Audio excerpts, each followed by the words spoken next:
ஒரு நல்ல ஒரு பழமொழி இருக்குது, வீடு கட்டிப்பார் கல்யாணம் பண்ணிப்பாருன்னு. கல்யாணம் பண்ணிப்பாருன்னா திரும்பி நம்ம ஜாய் கிட்ட தான் வரும். அதெல்லாம் தெரியும். கல்யாணம் பண்ணும்போது என்ன நகை எல்லாம் சொல்லிட்டு ஜாய் கிட்ட தான் வரும். பட் வீடு கட்டிப்பாருன்னா அதுக்கும் இப்போ வந்து ஜாய் ஃபவுண்டேஷன்லேருந்து, ஜாய் ஹோம்ஸ்லேருந்து அவங்க ரொம்ப கஷ்டப்பட்டு அவங்களுக்கு ஒரு வீடு இருக்காத, நிலம் இருக்காதுன்னு சொல்கிற ஒரு ஒரு 50 குடும்பங்களுக்கு ஒரு தரமான, ஒரு அருமையான ஒரு வீடை கொடுத்து, எனக்கும் ஒரு வீடு இருக்குன்னு சொல்கிறது வந்து, இப்போ அவருக்கு ஒரு நல்ல லைன் சொன்னாங்க. அதான் வீடு என்பது ஒரு ப்ரிவிலேஜ் கிடையாது, வீடு என்பது ஒரு ரைட்டுன்னு. ஸோ அவங்களுக்கும் எனக்கு வீடு இருக்குன்னு ரைட்டு கொடுத்ததுக்கு முதல்ல திரு ஜாய் சாருக்கும் அவர் துணையார் திரு ஜோலிக்கு நிறைய நன்றிகளும். ஜாய் அலுகாஸ்ல நகை வாங்குறவங்களுக்கெல்லாம் ஒரு ராஃபில், அதாவது ஒரு குலுக்கல் இது நடத்தி அதில் வெற்றி பெறுபவர்களுக்கு ஒரு ரோல்ஸ் ராய்ஸ் கார் பரிசுன்னு அறிவிச்சிட்டார்.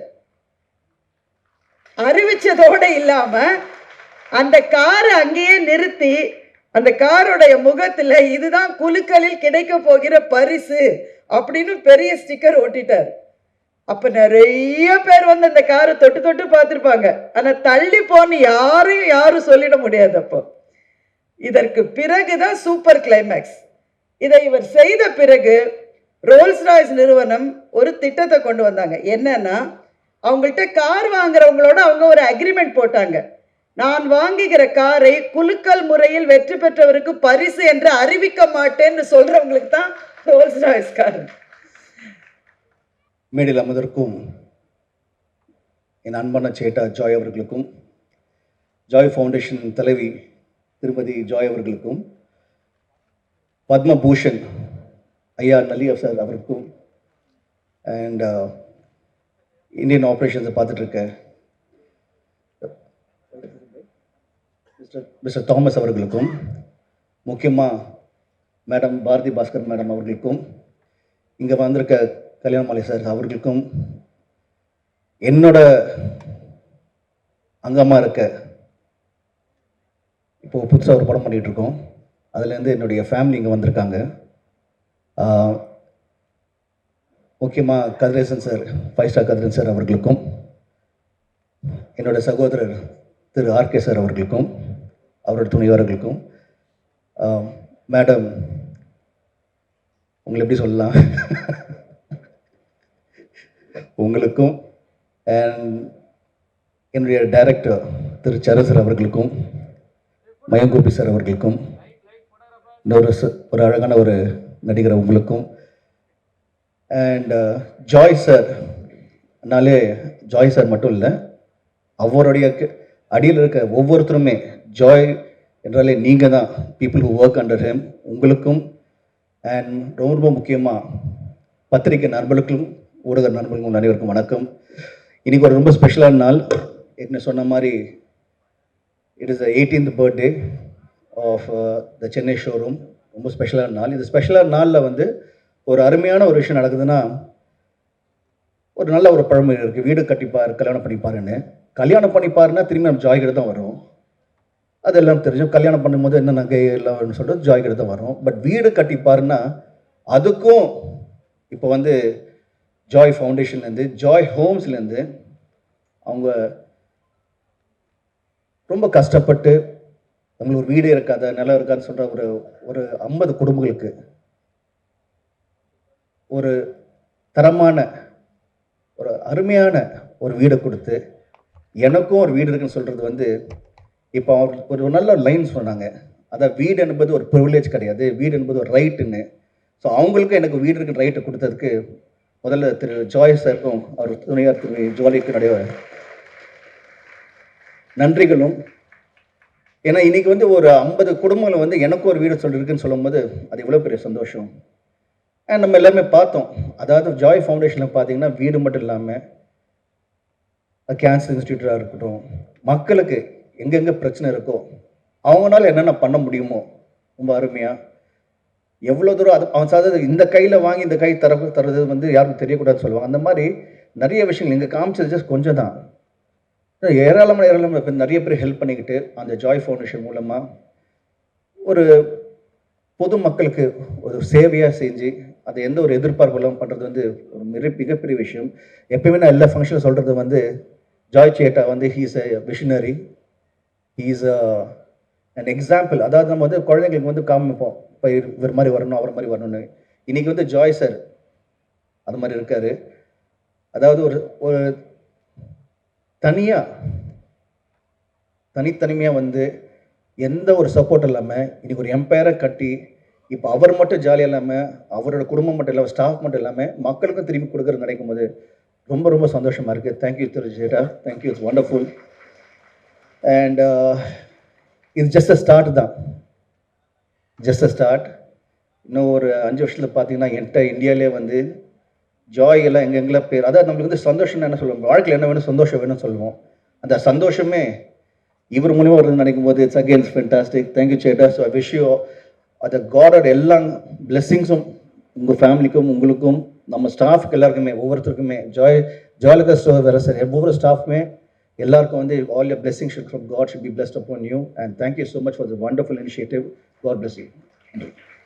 மரியாதைக்கும் வணக்கத்துக்கும் உரிய இந்த நிறுவனத்தினுடைய தலைவர் பெருமை மிகு திரு ஜாய் அவர்களே, அவருடைய துணைவியார் அவர்களே, வணக்கத்துக்குரிய ஐயா நல்லி செட்டியார் அவர்களே, மரியாதைக்குரிய தியாகராஜன் சார் அவர்களே, தம்பி பிரசாந்த் அவர்களே, ஜாய் அலுகாஸ் நிறுவனத்தை சார்ந்த தலைமை பொறுப்பிலும் ஏனைய பணிகளிலும் இருக்கிற அன்பான நண்பர்களே, அரங்கத்திலே அமர்ந்திருக்கின்ற கல்யாண மாலை ஐயா திரு மோகன் அவர்களே, எங்களினுடைய எல்லா கல்யாண மாலை நிகழ்ச்சியினுடைய இயக்குநராக இருந்து எங்களை எப்போதும் ஆட்டுவித்து கொண்டிருக்கின்ற திருமதி மீரா நாகராஜன் அவர்களே, அரங்கத்திலே இருக்கின்ற திரைத்துறையை சார்ந்த அனைத்து பிரபலங்களே, ஆர்கே சார் அவர்களே, கதிரவன் சார் அவர்களே, தேவயானி மேடம் அவர்களே, சரண் சார் அவர்களே, லயன் கோபி அவர்களே, அன்பான தம்பி அவர்களே, அவர் பேர் எனக்கு தெரியல, அன்பான தம்பி அவர்களே, ஊடகத்துறை சார்ந்த பெருமக்களே, இந்த அரங்கத்திலே இருக்கின்ற அன்பு சொந்தங்களே, எல்லாருக்கும் என்னுடைய மிக பணிவான வணக்கங்கள். உங்களுக்கெல்லாம் கொஞ்சம் பயமாக இருக்குதுன்னு எனக்கு புரியுது. ஏன்னா எங்கள் நடுவரும் இல்லை பெல் அடிக்கிறதுக்கு. இவங்க எவ்வளோ நேரம் பேசுவாங்களோன்னு எல்லாருக்குமே கொஞ்சம் டென்ஷனாக இருக்குது. நான் ரொம்ப குறிப்பாக ஒரு 2 விஷயங்களை தான் இங்கே சொல்லணும்னு நான் நினைக்கிறேன். இது வள்ளுவர் கோட்டம் அரங்கத்தில் நாம் இருக்கோம். அதனால் ஒரு திருக்குறளில் ஆரம்பித்து ஒரு திருக்குறளில் முடிக்க போகிறேன், அவ்வளோதான் சொல்ல போகிறேன். எனக்கு நினைவுக்கு வருகிற முதல் திருக்குறள் நீங்கள் கேட்டிருப்பீங்க அநேகமாக. பெருக்கத்து வேண்டும் பணிவு, சிறிய சுருக்கத்து வேண்டும் உயர்வு அப்படின்னு ஒரு திருக்குறள் இருக்கு. என்ன பொருள்னா, நல்லா வளர்ந்து பெரிய அதிகாரத்திலையோ வசதியிலையோ இருக்கிற போது பணிவாக தான் இருக்கணும் அப்படின்னு சொல்லிட்டு அடுத்த லைனில் வள்ளுவர் என்ன சொன்னார்னா, ஆனால் வளர்ந்து வர்றாங்க இல்லை, அப்போ என்ன வேணும்னா அப்பவும் மனசில் பணிவு வேணும், ஆனால் கொஞ்சம் உயர்வு, நான் கூட பெரிய ஆள் தான் அப்படின்னு சொல்லணும். சொல்லலைன்னா என்ன ஆகும், உங்கள் எல்லாருக்கும் தெரியும், ஏறி மிதிச்சிருவாங்க. எனக்கு ரொம்ப பிடிச்ச குறள் அது. சார் அவர்கள் எழுதிய தங்க மகன் அந்த புத்தகத்தை பற்றி தியாகராஜன் சாரும் மென்ஷன் பண்ணாங்க. அது படிக்காதவங்க கொஞ்சம் தயவு செஞ்சு படிங்க. அது வாழ்க்கையை பற்றி சில பார்வைகளை அது கொடுக்கும். அந்த புத்தகத்தை படிக்கிற போது தான் சாரை பற்றி, அந்த வாழ்க்கையை பற்றி எனக்கு ஒரு அறிமுகம் கிடைச்சது. நான் இப்போ சொன்ன 2மே அதில் இருந்தது. பணிவு என்பதை நீங்களே இங்கே பார்த்தீங்க. ஒரு நிகழ்ச்சி, அது அவருடைய நிகழ்ச்சி, 50 பேருக்கு வீடு வழங்கப்பட இருக்கிறது. மேடம் வந்து தலைவராக இருக்கிற ஃபவுண்டேஷனில் என்னென்னலாம் செய்கிறாங்கன்னு நம்ம ஏற்கனவே அந்த ஏவியில் பார்த்தோம். அப்படி இருக்கிறவங்க குறைஞ்சது ஒரு 25 நிமிஷமாவது பேச வேணாம். ஒரு 2 நிமிஷத்தில் பேசி முடித்த ஒரே சேர்மன் எனக்கு தெரிஞ்ச அவர் தான். அந்த அளவு. என்ன இவ்வளோ கம்மியாக கைத்தட்டுறீங்க நீங்கள்? எனக்கு இல்லை, இது அவருக்கு. பணிவு என்பதே அவர். ஏன்னா வளர்ந்து வருகிற சூழலில் இது நமக்கு தெரியும். அதற்கு முன்னாடி ஒரு நிகழ்ச்சியை தங்க மகன் புத்தகத்தில் எழுதியிருக்கார். ரொம்ப சீக்கிரமாக அதை சொல்ல போகிறேன். சார் வந்து அப்பவுமே ஒரு தொழிலதிபர் தான். ஆனால் இந்த அளவு பிரம்மாண்டமான வளர்ச்சி அடைவதற்கு ஒரு 2-3 ஸ்டேஜ் முன்னாடின்னு வச்சுக்கோங்களேன். அப்போ துபாயில் இருந்திருக்காரு. ஒரு ஃப்ரெண்டை பார்க்கறதுக்காக ரோல்ஸ் ராய்ஸ் ஷோரூம் வாசலில் மீட் பண்ணலான்னு சொல்லியிருக்காங்க. அப்படி சொல்லுவோம் தானே, இந்த ஷோரூம் வாசலில் மீட் பண்ணலாம் பாரு. சார் வந்து கொஞ்சம் முன்னாடியே போயிட்டார். அந்த ஃப்ரெண்டு கொஞ்சம் லேட்டாக வர்றார். சரி சும்மா தானே நிற்கிறோன்னு சொல்லி அவர் அங்கே இருக்கிற ஒரு ரோல்ஸ் ராய்ஸ் காரை போய் இவர் பார்த்துருக்காரு. நிற்கிற நேரத்தில் பார்க்கலான்னு சொல்லி அந்த ஷோரூமில் இருந்த ஒரு சகோதரர், ஒரு சிப்பந்தி இவர்கிட்ட வந்து சொல்லியிருக்காரு, வாங்க போறியா இல்லை, வாங்குறவங்க தான் பார்க்கணும், வாங்காதவங்க அங்கே நிற்கணும், அங்கே போய் நில்லு அப்படின்னு சொல்லியிருக்காரு. இவரும் வெளியில் வந்துட்டார். அவர் தேடி வந்த நண்பர் வந்துட்டார். சாரி லேட் ஆயிடுச்சு. இவர் சொன்னாரா, நம்ம சந்திக்கிறதுக்கு முன்னாடி ஒரு சின்ன வேலை இருக்கு. என்ன வேலை? ஷோரூம்குள்ளே போய் ஒரு கார் வாங்கணும்னு இவர் சொல்லியிருக்காரு. ஷோரூம்குள்ளே போய் அதே காரு, எந்த காரு இவர் பக்கத்தில் நின்று பார்த்தப்போ அதெல்லாம் தொட்டு பார்க்கக்கூடாது, வெளியில் போன்னு சொன்ன அதே காரு, அது வேணும்னு சொல்லியிருக்காரு. அது ஷோரூம் பீஸ், அதுதான் வேணும் என்று சொல்லி, அது மாத்திரமல்ல அந்த சிப்பந்தி அவரையே வந்து எனக்கு கொஞ்சம் இதை முடிச்சு கொடுக்க சொல்லுங்கன்னு கேட்டிருக்காரு. அப்போ அந்த சிப்பந்தியினுடைய முகம் எப்படி இருக்கும்னு எனக்கு தெரியல, அவரும் எழுதலை அதை பற்றி.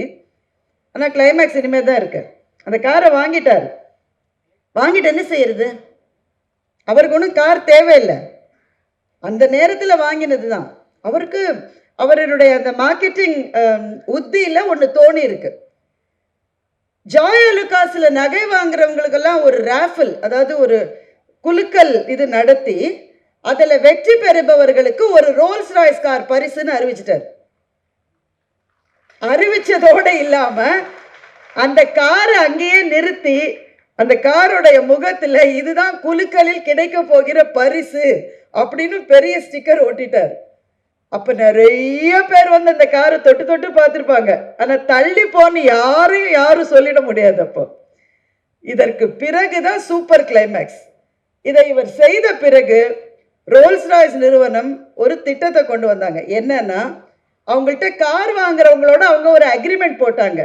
நான் வாங்குகிற காரை குலுக்கல் முறையில் வெற்றி பெற்றவருக்கு பரிசு என்று அறிவிக்க மாட்டேன்னு சொல்றவங்களுக்கு தான் ரோல்ஸ் ராய்ஸ் கார். இப்ப அந்த குரலை திரும்ப சொல்ற பாருங்க. பெருக்கத்து வேண்டும் பணிவு, சிறிய சுருக்கத்து வேண்டும் உயர்வு. உயர்வுன்னா அந்த இடத்துல நிமிர்வுன்னு அர்த்தம். நீ என்ன நீ எல்லாம் பெரிய ஆளா என்று சொல்லுகிறவர்களின் எதிரில், அதுவும் குறிப்பா நாம இந்தியர்கள் தென்னிந்தியர்கள்லாம் இதெல்லாம் கொஞ்சம் ஜாஸ்தியாவே வரும். அந்த இடத்திலே நிமிர்வு இருக்க வேண்டும். ஆனால் வாழ்க்கையில் உயர்ந்த பிறகு பணிவு இருக்க வேண்டும் என்பதற்கு ஒரு உதாரணமாக இருக்கிற அவருக்கு உங்கள் அத்தனை பேரின் சார்பிலும் என்னுடைய பாராட்டுதல்களையும் வணக்கத்தையும் தெரிவித்துக் கொள்கிறேன். ரெண்டாவது விஷயம், இங்கே ஃபவுண்டேஷன் செய்கிற நிறைய விஷயம், ரொம்ப குறிப்பாக கேன்சர் நோயாளிகளுக்கும் மற்ற நோயாளிகளுக்குமான உதவிகள். இப்போ உதவி செய்வது என்பது வந்து ரொம்ப நல்ல விஷயம். ஆனால் உதவி செய்வதற்கு எனக்கு ஒரு கடமை இருக்கிறதுன்னு வர்ற எண்ணம் இருக்கு பாருங்களேன், அது ரொம்ப அரிதினும் அரிது. நிறைய பேர் கேரளாவை சேர்ந்தவங்க, அதனால சீக்கிரமாக ஒரு கதை சொல்கிறேன். குருவாயூரப்பன் கோவிலில் நடந்ததான் சொல்லுவாங்க. குருவாயூரப்பனுக்கு ஒரு பக்தர் வந்து 2 வாழைப்பழத்தை கொடுத்துட்டு படைச்சிட்டு போயிட்டாரு. ஒரு ஏழை பையன், பசி அவனுக்கு, உள்ள ஓடி வந்து 2 பழத்தை தூக்கிட்டு வெளியில போனவன் என்ன நினைச்சானோ தெரியல, ஒரு பழத்தை எடுத்து குருவாயூரப்பன் முன்னாடியே போட்டுட்டு ஒரு பழத்தை தான் எடுத்து சாப்பிட்டுட்டான், மாட்டிக்கிட்டான். ஏய், குருவாயூரப்பனுக்கு போட்ட பழத்தை நீ எடுத்தியா, உனக்கு தண்டனை அப்படின்னு சொல்லி அங்க இருந்த ஒரு பெரியவர், என்ன தண்டனைன்னா 100 தடவை அந்த கோயிலை சுத்திவான்னு சொல்லிட்டார். சொன்னதோட அவரே உட்காந்து என்றாரு. 100 தடவை வந்தானா. ரவுண்ட் 1 பையன் வந்துட்டான். ரவுண்ட் 2 பார்த்துக்கிட்டே இருக்காரு, கண்ணை தேய்ச்சிட்டு பார்க்குறாரு. சல்லுன்னு சலங்க வெளி கேட்கறது, மயில் பீலி அசைய அசைய அந்த கிருஷ்ணனே 2வது ரவுண்ட்ல வந்தான். என்னடா அது கிருஷ்ணன் நடந்து வரானேன்னு பார்த்தா 3வது ரவுண்டு பையன் வரான், 4வது ரவுண்டு கிருஷ்ணன் வரான், 5வது ரவுண்டு பையன் வரான், 6வது ரவுண்டு கிருஷ்ணன் வரான். 100 ரவுண்டு முடிச்ச அப்புறமா கிருஷ்ணனை பிடிச்சிக்கிட்டாரு. கண்ணா, உனக்கு நான் தண்டனை கொடுக்கலையே, அந்த பையன் எடுத்தான்னு அவனுக்கு தானே தண்டனை கொடுத்தேன், நீ ஏன் தண்டனையில பாதியை வாங்கிக்கிட்டேன்னு பெரியவர் கேட்டார். அப்போ கண்ணன் சொன்னா, 2 பழத்துல 1 எனக்கு கொடுத்துட்டான், அவன் 1 தான் சாப்பிட்டான், அப்ப தண்டனையில பாதியை நான் தானே எடுத்துக்கணும்னு கண்ணன் சொன்னதாக ஒரு கதை உண்டு. இந்த கதையிலேருந்து நாம தெரிஞ்சுக்க வேண்டிய விஷயம், உயர்ந்து வருகிற எல்லாருக்கும் பின்னால் நிறைய பேரினுடைய பங்களிப்பு இருக்கிறது. There is nothing like a self-made man. All of us are made of hundreds of others என்று ஒரு ஆங்கில பழமொழி உண்டு. அப்படி சில பேர் உதவி செஞ்சு பெரும் உயர்வை பெற்றுவிட்டு சில பேருக்கு தான் திருப்பி கொடுக்கணுன்ற எண்ணம் வருது. அந்த எண்ணம் ஐயா அவர்களுக்கு வந்திருப்பதை இந்த மேடையிலே ரொம்ப மகிழ்ச்சியோடு நான் பாராட்டுகின்றேன். நோயாளிகளுக்கு செய்கிற உதவின்றது தலைமுறைகளை காப்பாற்றுகிற உதவி, மறந்துடாதீங்க. நோய் வந்துருச்சு, அதிலிருந்து மீண்டு வருகிற அளவு வசதி இல்லைன்ற உங்களுக்கு செய்கிற உதவி இருக்கு பாருங்க, உங்களுக்கு மன நிம்மதியை மாத்திரம் தராது, அது தலைமுறையை காக்கும் என்ற நம்பிக்கை நம்முடைய மண்ணில் உண்டு. அதே போலதான் வீடும். இங்க 50 குடும்பங்கள், உங்களுக்கு பல பேருக்கு வீடு என்பது ஒரு கனவாக கூட இருந்திருக்கலாம். ஒரு வீடு என்பது ஒரு கனவு தானே. அதனால தான் கனவு இல்லம்னு சொல்லி தான் பல பிளாட் ப்ரமோட்டர்ஸ் விற்கிறாங்களே. ஒவ்வொரு இல்லமும் ஒரு கனவு. ஆனால் உங்களில் சில பேருக்கு, ஏன் பல பேருக்கு எய்த முடியாத கனவாக கூட அது இருந்திருக்கலாம். சாவியை வாங்கிட்டு அந்த வீட்டுக்குள்ள போய் உங்களுக்குன்னே உங்களுக்கு யார் வெளியில போன்னு சொல்ல முடியாது, அடுத்த மாசத்துல இருந்து வாடகை ஜாஸ்தின்னு சொல்ல முடியாது, நாங்களே வீட்டை விற்கிறதா இருக்கோம், நீங்க வேற இடம் பார்த்துக்கங்கன்னு சொல்ல முடியாது. இந்த அச்சத்திலேயே வாழ்ந்து கொண்டிருக்கிற உங்களுக்கு இது எனக்கே ஆன இடம் என்ற அபாரமான ஒரு நிம்மதியை சார் அவர்களும் ஜாய் அலுகாஸ் நிறுவனமும் கொடுத்திருக்கிறது. நீங்கள் பெறப்போகிற வீடுகளில் எல்லா நலன்களோடும் மன நிம்மதியோடும் ஆரோக்கியத்தோடும் நீங்கள் அனைவரும் வாழ்வதற்கான என்னுடைய பிரார்த்தனையை தெரிவித்துக் கொள்கிறேன். நான் 2 திருக்குறள் சொல்றேன்னு சொன்னேன், கவனமா இருந்தா நினைவுல இருக்கும். 2வது திருக்குறள், அதோடு நான் நிறைவு செய்கிறேன். மருந்தாகி தப்பா மரத்தற்றால் செல்வம் பெருந்தகையான் கண் படின் அப்படின்னு ஒரு திருக்குறள் இருக்கு. மருந்து மரம்னு ஒன்று இருக்கும், வேப்ப மரம் மாதிரி வச்சுக்கோங்களேன். அதனுடைய எல்லா பார்ட்டுமே மற்றவங்களுக்கு உதவியா இருக்கும். அது பூவா இருக்கலாம், அது பழமா இருக்கலாம், பட்டையா இருக்கலாம். அது மாதிரி தான் மருந்து மரத்தினுடைய எல்லா பகுதியுமே மருந்தா இருக்கும். நல்ல உள்ளம் கொண்ட ஒருவனிடம் செல்வம் சேருகிற போது அது மருந்து மரம் மாதிரி இந்த சமூகத்துக்கே அது பயன்படும் என்று வள்ளுவர் சொன்னார். ஒரு மருந்து மரம் நம்முடைய வீட்டில் வளர்ந்தா எப்படி பல பேரினுடைய நோயை தீர்க்குமோ, பல பேரினுடைய கவலையை போக்குமோ, பெருந்தகையான் என்ற சொல்லை வள்ளுவர் பயன்படுத்துகிறார். நெஞ்சிலே கருணை உடையவர்னு அர்த்தம். நெஞ்சிலே கருணை உடைய ஒருவருக்கு இந்த மாதிரியான மற்றவர்களுக்கு கொடுக்க வேண்டும் என்ற எண்ணம் வருகிற போது ஒரு சமூகமே பயன்படுகிறது. அந்த திருக்குறளுக்கு இலக்கணமாக இருக்கிற சாருக்கு திரும்பவும் என்னுடைய நன்றியை சொல்லுகின்றேன். நம்ம சுத்தி கொஞ்சம் பாருங்களேன், எங்க பாரு போர்ச்சூழல், ஒவ்வொரு நாளும் கெட்ட செய்தி தான் வருது. போனை திறக்கிறதுக்கே பயமா இருக்கு. பள்ளிக்கூடத்தின் மீது குண்டுகள் வீசப்படுகின்றன. இதுக்கும் எனக்கும் சம்பந்தமே இல்லடா அப்படின்னு சொல்ற நாட்டிலலாம் போய் விழுதுது. அடுத்த நிமிடம் என்பது கொஞ்சம் கூட நிச்சயமே அல்ல என்ற சூழலில் செய்திகளை வாங்கி கொண்டிருக்கிற நமக்கு இன்றைய தினம் ஒரு நல்ல தினம். ரொம்ப நாள் கழிச்சு ஒரு நல்ல செய்தி வந்திருக்கு.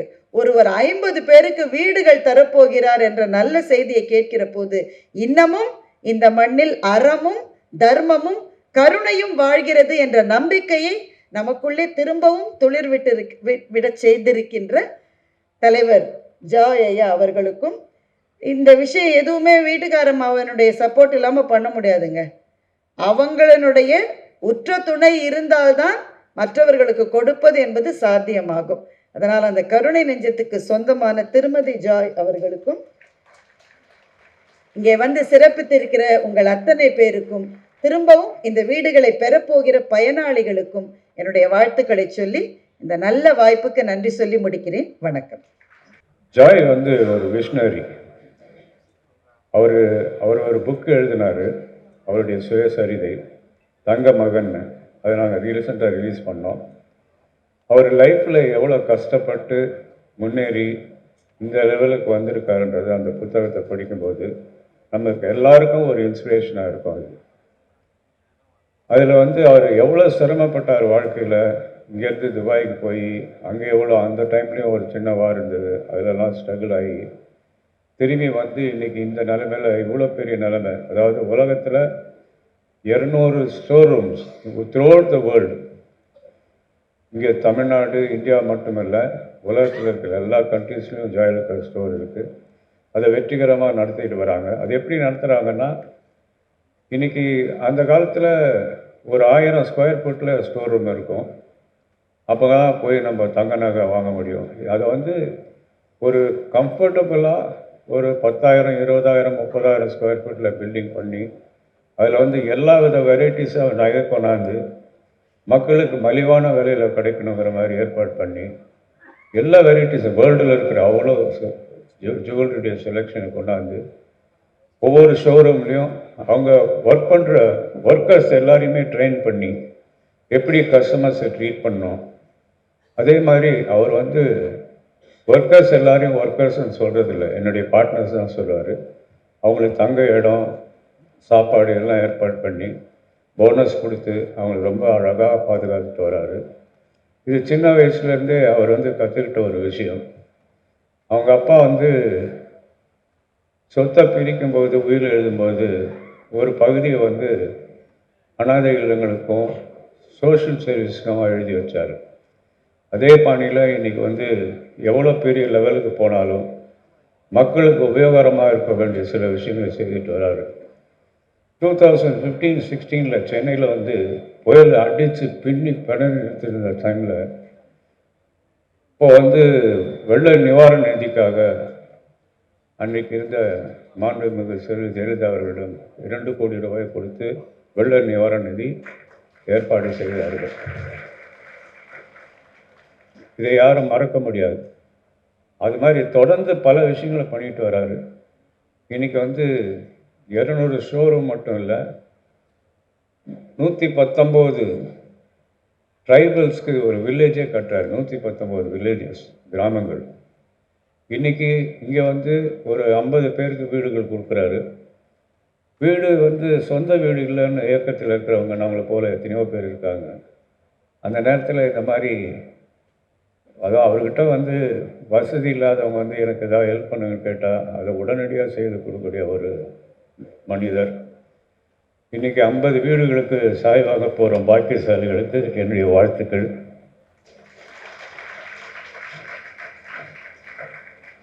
வீடுங்கிறது ஒரு வரப்பிரசாதம்.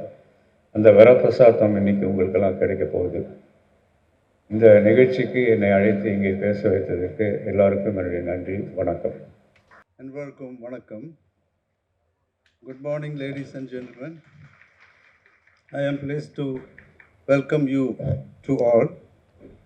My sincere thanks to all the dignitaries who are here today. The Joy Alucas Foundation was started in 2009 and believes in giving back to society. Today is not just a ceremony, it is a celebration of hope and new beginning. A home is more than building. It is where families live and dreams glow. Today, we are proud to hand over another 50 Joy Homes to delivering families in Tamil Nadu. To the families receiving homes today, we wish you joy and a bright future. Together, we are not just building homes, we are building a better tomorrow. Thank you. And I am going to speak some Malayalam words. And we are going to start a village, a tribe village in Tamil Nadu. തിരുമൽമൂട്ടി എന്ന സ്ഥലത്താണ് ഞങ്ങൾ പറയുന്നത്. 110 villages, 1 village for tribes. അതിൻ്റെ പണി almost already started, and we are already started in our Andhra Pradesh 50 houses. We already achieved more than 600 houses for the poor people.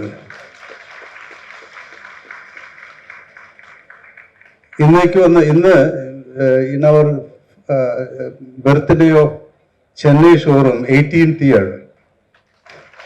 Today is the 18th year day for Chennai, our Prashant Tower building. Thank you.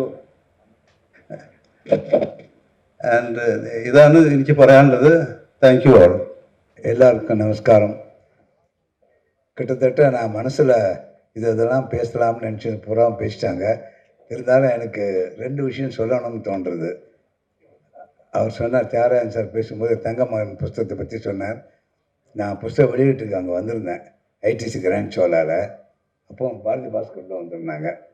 அந்த புஸ்தகம் படித்தேன். அதாவது ஒரு student வந்து பள்ளிக்கூட புஸ்தகத்தை எப்படி படிப்பாங்கன்னு அப்படி தான் படித்தேன். அதில் அவ்வளோ விஷயம் ஞாபகம். நான் குறிப்பிட்டு ஒன்று மனசை தொட்ட விஷயம் மட்டும் சொல்லணும்னு ஆசைப்பட்றேன். முதல்ல இந்த மாதிரி வியாபாரம் செய்யணும்னா மிடில் ஈஸ்ட்டில் அதுக்கு தகுந்த இடம்னு சொல்லிட்டு மனசில் தீர்மானம் பண்ணிக்கிறார். அவராக வந்து நீங்கள் யாரும் தெரியாது, அங்கே போய் இறங்குறார், அதில் எழுதுகிறார், நான் இறங்கி நடந்துன்னு இருக்கேன் அந்த பாலைவன பிரதேசத்தில், யாரையும் தெரியாது, ஒத்தையும் தெரியாது, எங்கே போய் எங்கே தங்க போகிறோம், யார் நம்ம ஹெல்ப் பண்ண போகிறோம், அப்படி தான் ஆரம்பிக்கிறது. அப்புறம் இன்றைக்கி 200 கடைகள் வரைக்கும் வந்திருக்கு. இப்போ வாழ்க்கையில் முன்னேறணும்னு நினைக்கிறவங்க சுயமாக தொழில் செய்யணும்னு நினைக்கிறது இது பாடப்புஸ்தகமாக இருக்கணும். இல்லைன்னா அவங்களுக்கு கிஃப்டாக கொடுக்கணும், இது படிப்பா அப்படின்னு சொல்லிட்டு. அந்த மாதிரி அந்த புஸ்தகம் படித்தபோது நான் நினச்சேன், எவ்வளோ புஸ்தகம் படித்தேன், அந்த மாதிரி உணர்வு எனக்கு வந்ததில்லை. இந்த புஸ்தகத்தை படித்தபோது அது மாதிரி நான் நினச்சேன். இந்த செய்கிற தர்ம காரியங்கள் எனக்கு தெரியாது, பிஸ்னஸ் பண்ணுறது மட்டும்தான் இருந்தால் அதில் இவர் செஞ்ச அதில் செய்ய போகிற தர்ம காரியங்கள் பற்றி நான் புஸ்தகத்தை ஒன்றும் இல்லை. அது இன்றைக்கி கேள்விப்பட்ட போது நான் ரொம்ப சந்தோஷப்பட்டேன். எனக்கு அவர் நட்பு கிடைச்சது காரணம் வந்து தியாகராஜன் சார் தான். தியாகராஜன் சார் தான் அவர் முதல்ல கடைக்கு அழைச்சிட்டு இருந்தார்.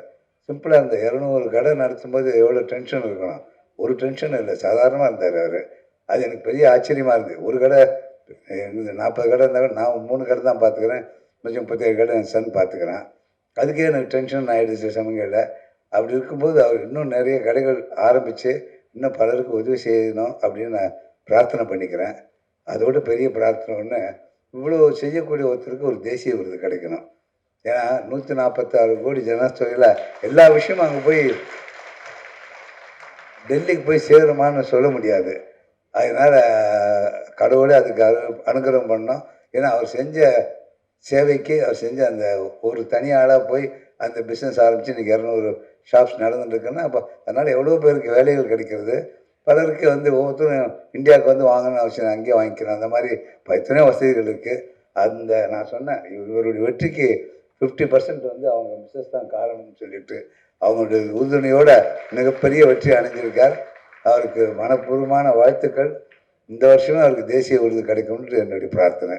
நடக்கும்னு நினைக்கிறேன். நன்றி.